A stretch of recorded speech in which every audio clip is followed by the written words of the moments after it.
Again blog की शुरुआत एक रेसिपी के साथ। ये है अरवी, इसको कट कर लिया है, वॉश कर लिया है, और टमाटर, धनिया की पत्ती और एक मिर्चा ये भी कट कर लिया है। गैस पे कुकर चढ़ाया, ऑयल डाला और थोड़ा सा हींग और अजवाइन, इससे अच्छा फ्लेवर आता है अरवी की सब्ज़ी में। इसको भी इसमें डाल दिया और थोड़ी देर, मतलब उसको भुनने की तो ज़रूरत पड़ती नहीं है, थोड़ा सा बस हो जाए। उसके बाद मिर्चा, फिर उसके बाद धनिया की पत्ती और टमाटर इसमें ऐड कर दिया। अब थोड़े थोड़े सारे मसाले इसमें ऐड करूँगी, बिल्कुल ज़रा से, जैसे गरम मसाला, थोड़ी सी लाल मिर्च पाउडर, हल्दी, नमक, और थोड़ा सा हल्दी मैंने गिरा भी दिया था। वो एक हाथ से मोबाइल पकड़ा था ना, इसलिए गिर गया, नहीं तो गिरता नहीं है नॉर्मली। मसालों को भून लूँगी और इसमें ऐड कर दिया है अरवी, इसको भी थोड़ी देर के लिए भून लूँगी।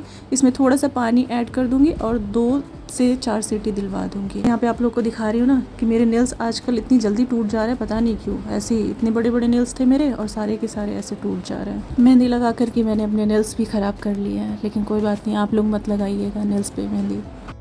आप सभी का स्वागत है मेरे चैनल में, जिसका नाम है लिविंग टुडे ब्लॉग्स, और मेरा नाम है निवेदिता। आप सभी कैसे हैं? उम्मीद करती हूँ अच्छे होंगे और अपना बहुत ज़्यादा वाला ध्यान रखिए। हम भी अच्छे हैं। आज है जीतिया, तो जीतिया की बहुत बहुत शुभकामनाएं आप सभी को मेरी तरफ से।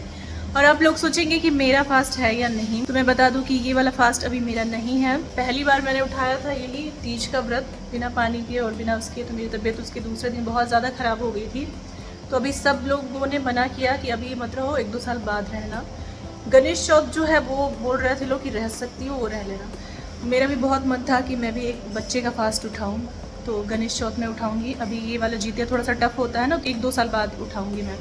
ये भी एकदम साफ मना कर दी कि नहीं उठाना है। मेरी मम्मी भी, सब लोगों ने बोला कि अभी पहले हेल्थ देखो, उसके बाद फिर करना, क्योंकि मेरा बीपी बहुत ज़्यादा लो हो गया था, बहुत ज़्यादा।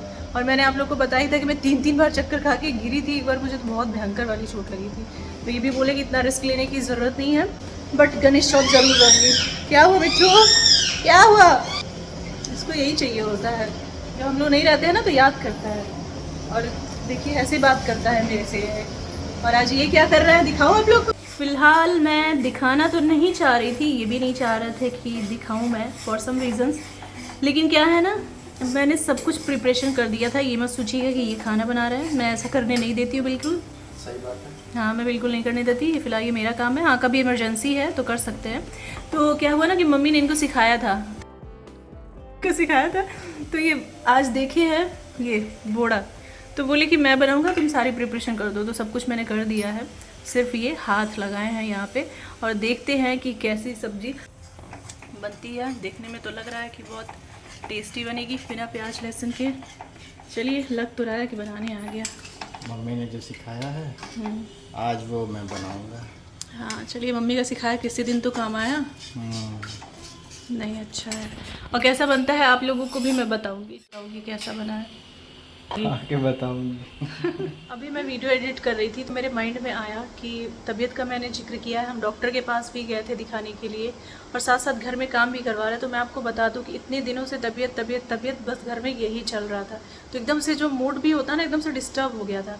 इतने दिनों से जो पेंडिंग काम है उसको करवाते, थोड़ा सा माइंड दूसरी तरफ डाइवर्ट होगा, बस मेरा यही रीज़न है। तो सच में बहुत अच्छा फील हो रहा है। थोड़ा सा ये लग रहा है कि होता है ना कि कुछ नया काम करवाओ घर में तो खुशी होती है, तो वैसा वाला हो रहा है। अदरवाइज माइंड में टेंशन तो बहुत ज़्यादा है। मैंने कहा ना, मुझे अपना तो बिल्कुल भी नहीं होता, मुझे इनका होता है और वाशु का होता है। तो अभी मैं देखिए आने वाले टाइम में 2-4 दिन में चीज़ें आपको पता चल जाएंगी कि क्या करवाना है, कैसे जो भी है। मैं आपसे चीज़ें शेयर करूँगी, लेकिन अभी नहीं, 1-2 दिन बाद। पहले हम एक बार थोड़ा सा टेस्ट वेस्ट करवा लें, फिर उसके बाद मैं शेयर करूँगी। थोड़ा इधर ध्यान आए तो माइंड थोड़ा रिलैक्स रहे। थोड़ा ज़्यादा हो गया। हम खाना खा रहा। बताइए, सब्जी मैंने बनाया तो कैसा लग रहा है? बहुत ही अच्छी बनी हुई है। मैं इधर बीच 2-3 बार मैंने बनाया था, बार ये मेरे से बोल रहे थे क्यों बनाई, मुझे वो वाला बनाना है जो मम्मी बताई थी। तो मैंने कहा ठीक है भैया, आज देख लिए थे, काट रही थी जब दीदी, मैंने बनाऊंगा, तुम सारा प्रिपरेशन कर देना। मैंने कहा ठीक है कर दे रही हूँ, आप बनाइए। बहुत अच्छा बना, बहुत अच्छा। बिना लहसुन प्याज का। हाँ, किसको खाना है बताइएगा। बारिश हो रही है।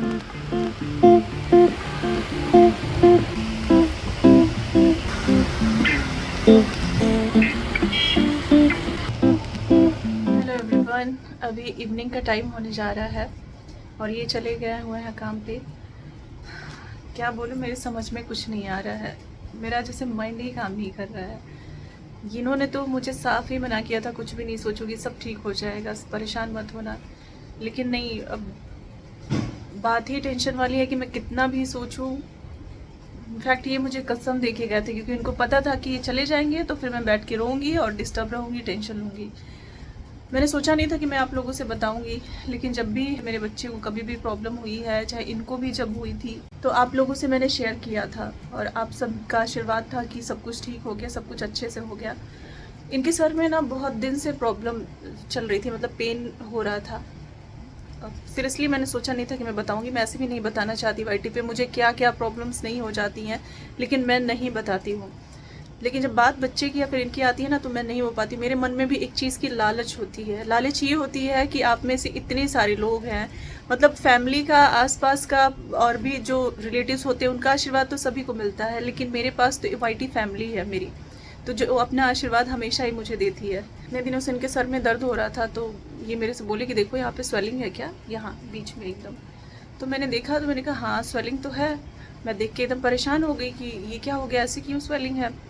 तब फिर इन्होंने मुझे बताया कि इनको चोट लगी थी करीब करीब 5-6 साल पहले, और इन्होंने किसी को बताया नहीं कि इनको चोट लगी हुई है। क्या होता है ना, जब चोट लगता है सर में तो लोग हल्दी तेल ऐसे गर्म करके रख लेते हैं ताकि वहाँ पे ब्लड ना जमे, तो इन्होंने किसी को भी बताया नहीं। तो ये जो चीज़ है ना, यहाँ पे इनके ब्लड जम गया था उसी टाइम का, और अब वो पेन कर रहा है। काफ़ी टाइम से हो रहा था, लेकिन ये बताते भी नहीं है नॉर्मली हम लोगों को जल्दी कुछ कि इनको क्या प्रॉब्लम हो रही है। तो मैं फोर्स कर रही थी 3-4 दिन से कि चलिए डॉक्टर को दिखा लेते। दिखाने भी नहीं जाते हैं वो, तो मेरे फोर्स पे कल गए थे। तो गए हम डॉक्टर के यहाँ, तो डॉक्टर ने मेडिसिन दिया और उन्होंने बोला कि इतने दिन आपको ये चीज़ नहीं वो करना चाहिए था, जब हुआ था तभी आपको पहले ही दिखा लेना चाहिए था, या फिर घरेलू उपाय जो होते हैं वो आपको करना चाहिए था, तो वो तो हुआ नहीं था। इन्होंने किसी को बताया ही नहीं, तो होगा भी कैसे, है ना। किसी को पता रहता तब तो कोई करता। डॉक्टर अब खुल के तो बोले नहीं, लेकिन उन्होंने बोला कि आप MRI करवा लीजिए, उसमें क्लियर हो जाएगा अगर कुछ प्रॉब्लम होगी। देखिए सर का मैटर जो होता है ना, वो मैंने देखा है पेशेंट हमारे रिलेशन में भी। आपको याद होगा कि हम लोग गए थे पिछले साल, शायद ठंड में गए थे, दर्शन भी करने हम लोग गए थे, मौसी के यहाँ गए थे। तो मैं मंदिर गई थी, हमारे एक रिलेटिव्स थे कि हेड का ऑपरेशन होना था, तो हम लोग वहाँ पे गए थे दर्शन करने, माता जी से मनाने की वो ठीक हो जाए। तो उनके सर में क्लॉटिंग की ही कुछ प्रॉब्लम थी जिसकी वजह से हुआ। अब मुझे तब से मेरा एकदम से ना किसी काम में मेरा मन ही नहीं लग रहा है, एकदम ही अच्छा नहीं लग रहा। मैं क्या वीडियोस बनाऊं, क्या करूं, मुझे कुछ भी समझ नहीं आ रहा है। और सीरियसली अपनी प्रॉब्लम्स को इतना छिपा लेते हैं ना कि ये बहुत गलत बात होती है। मैंने मम्मी से बात किया, मम्मी बोली परेशान मत हो, मेरा 1-2 दिन में होगा, करवा लेना, उसके बाद जैसा भी होगा बताना। हमारे उधर पे देखिए, यहाँ पे मैं डॉक्टरों पे बिलीव नहीं करती हूँ। होंगे बनारस में बहुत अच्छे अच्छे डॉक्टर्स, लेकिन मैंने देखा है एक बार इनका केस बिगाड़ के रख दिया था यहाँ के डॉक्टर ने, तो फिर मैं घर लेके भागी थी। आप लोगों ने तो देखा ही था। और घर पे मुझे इसलिए ट्रस्ट रहता है कि हमारे मैक्सिमम रिलेटिव्स मेडिकल लाइन में ही है, कोई डॉक्टर है, कोई सर्जन है, कोई कुछ है, तो फिर उन लोगों के कांटेक्ट में काफ़ी अच्छे अच्छे डॉक्टर्स होते हैं, इसलिए मैं घर लेके जाती हूँ। टेस्ट वगैरह भी हमारा हाफ प्राइस में होता है, तो डॉक्टर जो अच्छे रहते हैं वही रिकमेंड करते हैं। पिछली बार हम गए थे तो मौसा ने डॉक्टर को रिकमेंड किया था, तो गए हम, दिखाया हमने, तो वहाँ से ये ठीक हो गए थे। और ये सर वाली जो प्रॉब्लम है, देखिए सर की प्रॉब्लम को इतना लाइटली नहीं लेना चाहिए, लेकिन अब मैं क्या ही बोलूँ कि मैं इनसे बोल भी रही थी कि आपने इतना लाइटली क्यों लिया। अगर आपको लगा कि स्वेलिंग है तो उसी टाइम किसी को बताया होता तो इतनी शायद ये सब प्रॉब्लम्स नहीं होती ना। सर के मैटर में इस तरीके से नहीं किया जाता है कि आप लाइटली ले लीजिए। देखिए मैं उस दिन गिरी थी, मुझे पीछे चोट लगा, लेकिन स्वेलिंग नहीं थी। फिर भी मैंने ऑयल वेल लगाया, उसको सेका, ताकि सर में क्लॉटिंग ना हो पाए। क्लॉटिंग होती है ना तभी प्रॉब्लम्स होती हैं। तो अब बाशु का कल लास्ट पेपर है, मेरी देखिए आवाज़ भी नहीं निकल रही है, तो लास्ट पेपर है। ये मेरे से बोले सोचना मत कुछ भी, लेकिन कैसे ना सोचूं, मैं बोल भी नहीं पा रही हूँ। सोचने वाली बात थी है, तो मैं सोचूंगी। बताया आप लोगों को तबीयत हमेशा, तो हमने सोचा चलो थोड़ा सा चेंज करते हैं, कुछ माहौल, घर में कुछ काम करवाते हैं। चेंज तो कर लिया, लेकिन आज मेरा किसी से बंद नहीं हुआ बात करने का, ना मैंने किसी को बोला आने को। सबने बोला था कल की फ़ोन कीजिएगा, हम लोग आएंगे। मैंने किसी को भी फ़ोन नहीं किया बुलाने के। मेरे से पूछे भी कि तुमने बोला आने को, मैंने कहा नहीं, अभी फ़ोन नहीं किया मैंने, क्योंकि ये जान रहा है कि मैं बैठ के यही सोचते रहूँगी और इसके अलावा मैं कुछ करूँगी नहीं। बस मैं यही मना रही हूँ हनुमान जी से। हनुमान जी मेरी सुनते हैं कि हनुमान जी हम MRI कराए, कुछ भी प्रॉब्लम ना निकले। हालांकि स्वेलिंग जो है उसी की टेंशन है कि वो जो स्वेलिंग है उसका, अब वो तो इतना टाइम हो गया तो उसको कुछ कर भी नहीं सकते। बस प्रॉब्लम कुछ भी ना हो, सब ठीक हो, रिपोर्ट्स जो है वो ठीक आए, इसी वजह से इन्होंने ना मुझे हर बार जैसे ये हो जाता था कि रहने दो अभी नहीं कराते ये वो, लेकिन इस बार इन्होंने बोला कि ठीक है करवाते हैं काम, क्योंकि ये भी जानते हैं कि ये थोड़ा काम में उलझी रहेगी तो ज़्यादा कुछ सोचेगी नहीं। मैं ज़्यादा दिखाना नहीं चाहती कैमरे पे, पर बैक टू द कैमरा मेरी सिचुएशन बहुत ख़राब हो जाती है। तो बस यही है। और आप लोग हैं, मुझे पता है कुछ और मुझे नहीं चाहिए, बस आप लोग भी भगवान से बस इतना बोल दीजिएगा रिपोर्ट एकदम सही आए और इनको इससे रिलेटेड कोई प्रॉब्लम कभी ना आए, क्योंकि मैंने देखा है ऐसे पेशेंट्स को, इसलिए मैं थोड़ा घबराई हुई हूँ ज़्यादा ही। हमारे यहाँ मेडिकल लाइन में हैं लोग तो काफ़ी सारी चीज़ें सुनने को भी मिल जाती हैं कि ये ऐसे वैसे, तो फिर इसलिए भी थोड़ा मैं डिस्टर्ब हूँ। बाकी मेरा मन नहीं कर रहा कुछ भी आज वीडियो बनाने का। गए हैं ये बोले कि थोड़ा अच्छा फील नहीं हो रहा है।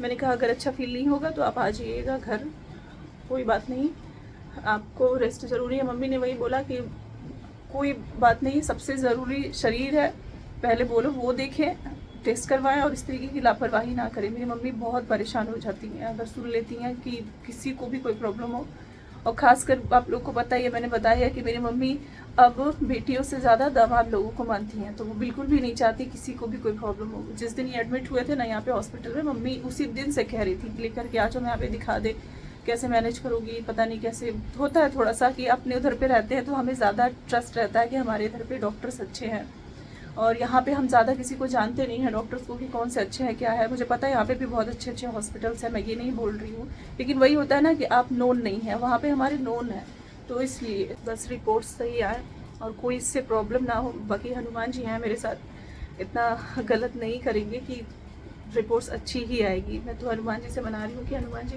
मैं फिर से आपका संकल्प लेके पूजा करूँगी, लेकिन बस इनका जो भी प्रॉब्लम है ना वो होना, कभी जाहिर ही नहीं होने देते कि हाँ इनको कोई प्रॉब्लम है। मैंने भी इनको बहुत समझाया, मैंने कहा आप मेरे बारे में भी मत सोचिए, आप सिर्फ और सिर्फ अपने यहाँ देखिए, कोई टेंशन मत लीजिए, कोई स्ट्रेस नहीं। बोले कि नहीं तुम लोग ठीक रहो मैं ठीक रहूँगा, मैंने कहा ऐसे नहीं होता है, आप भी इंसान है हम भी इंसान है, सब लोग इंसान ही हैं। आप अपना नहीं ध्यान देंगे तो फिर हमारा सोचा है आपने। मुझे थोड़ा उस वक्त गुस्सा भी आ गया। जो मेल होते हैं वो अपने लिए नहीं अपनी फैमिली के लिए सही रहते हैं, अपना ध्यान रखते हैं, तो आप क्यों नहीं रखते। तो ऐसे करके बस यही है, बाकी क्या बोलूँ मैं, मेरे तो समझ में ही नहीं आ रहा है। टेस्ट नहीं हो जाएगा जब तक रिपोर्ट्स नॉर्मल आ जाएं, भगवान की दया से बस आ ही जाएगा। मुझे पूरा भरोसा है हनुमान जी पे कि रिपोर्ट सही आएंगी और इसको लेकर के आगे भी कोई प्रॉब्लम ना हो, क्योंकि ये सब चीज़ें ऐसी होती हैं कि आगे चल के भी प्रॉब्लम्स हो जाती हैं। बस ये है कि एकदम रिलैक्स रहे, अपना रिलैक्स होकर के काम करें। बाकी देखते हैं कि ये अभी आते हैं या नहीं। मैंने बोला था इनको कि अगर फील अच्छा नहीं होगा तो आ जाइएगा। अभी मैं फ़ोन भी करूँगी फिर से, बस यही सब है। बाकी मैं क्या बोलूँ, इतना दिन गैप हो जा रहा है, चीज़ें हम किसी को दिखाते नहीं हैं, रियल में भी नहीं दिखाते हैं और कैमरे पे तो मेरा दिखाने का आदत नहीं है, लेकिन जब मुझे नीड लगता है कि नहीं मुझे आप लोगों की ज़रूरत है तो फिर मैं बोल देती हूँ। पता नहीं उनको ऐसा कुछ कि मैं ऐसा कुछ वीडियो बनाऊँगी, लेकिन ठीक है बोलेंगे क्यों बोली, सब लोग देखते भी है ना।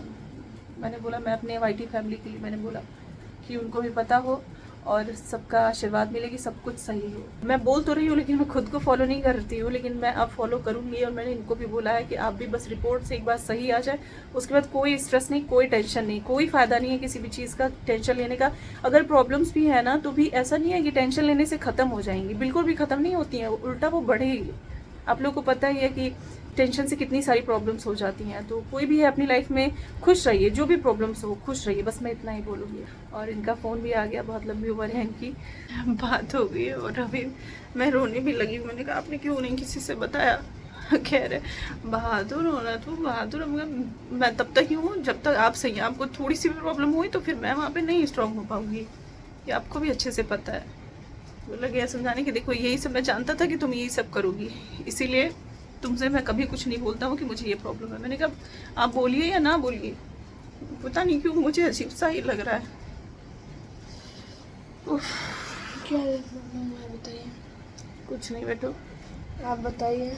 कुछ नहीं, सब ठीक है, बस थोड़ा सा तबीयत की वजह से परेशान है। ठीक है पता है पापा भी कुछ हुआ है ना तबीयत ज़्यादा खराब? नहीं कुछ नहीं हुआ, बस सब ठीक है, भगवान जी ठीक कर देंगे। ठीक है थोड़ा बहुत तभी सबका ख़राब होता रहता है। ठीक है चलिए, बस यही मैं बोलूँगी, आप लोग भी अपना ध्यान रखिए और हो सकता है ये जल्दी ही आएंगे। मैंने कहा काम का भी स्ट्रेस मत लीजिए, बिल्कुल भी मत लीजिए, जो भी होगा देख लेंगे हम लोग। स्ट्रेस लेने की ज़रूरत है किसी भी चीज़ का बिल्कुल भी नहीं। बाकी मैं समझ नहीं पा रही हूँ मैं क्या बोलूँ। ध्यान रखिएगा आप लोग भी अपना।